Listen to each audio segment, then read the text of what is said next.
بسم الله الرحمن الرحیم. بعض کسان هغه وی مونږ باندې اوس عمر تیر دی، حافظان وینو نو ورته خوشاله شو، ورته اوپس خیږو چې ارمان دې زم نوجوان وې، زبم په دارالعلوم کې داخل شوی او حفظ به مې کړو، خو ارمان دې وخت را باندې تیر دی.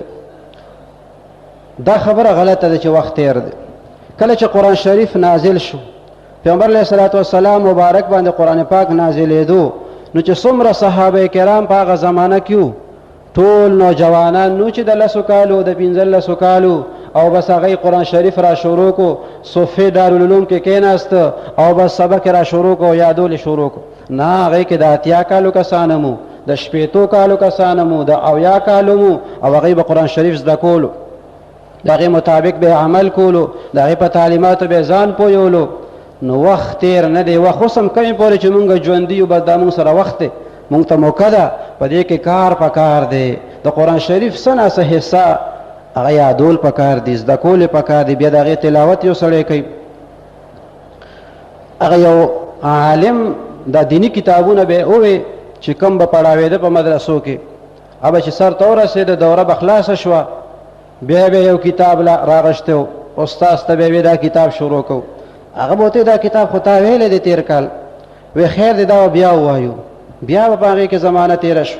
بیا به بل کتاب را واغشتو، وی استاد جي دا کتاب شروع کو، وی دا خو تا ویلی دی که خیر دی بیا بیا ووایو. اخر دا ولې ته دا بیا بیا دا کتابونه وی دا خو تا ویلی دی. هغه ورته وایي چې ما دا اورېدلی دي چې د قرآن شریف طالبي، د دین د علم طالبي، دین زده کوي څوک، او دا د هغه طلب او خواهش وي چې زه د دین باندې پوه شم، طالب علمي، او دته د علم د طلب دوران کې، طالبې دوران کې ورته مرګ رالو، نو دته خدای د شهید مقام ورکوي. نو زه وایم چې ما ته مرګ راځي چې په طالبانو کې حساب شم، چې د دین طالب یم، د قرآن طالب یم، او مرګ راته راشي، نو کتابونه به خلاص شو، بیا به را شروع. دارنګې د قرآن شریف حفظ چې څوک حفظ کوي او په دې کې مشغولي، تلاوت پکې کوي، نو که دې پوره حافظ نم شو په دنیا کې، نو خدای به دې په آخرت کې په حافظانو کې پاسي. دا یو ډېر لوی عزت دی د حافظ دپاره، او د حفظ سره د شوق لرونکي دپاره. که ته حافظ د قرآن شریف نشوې،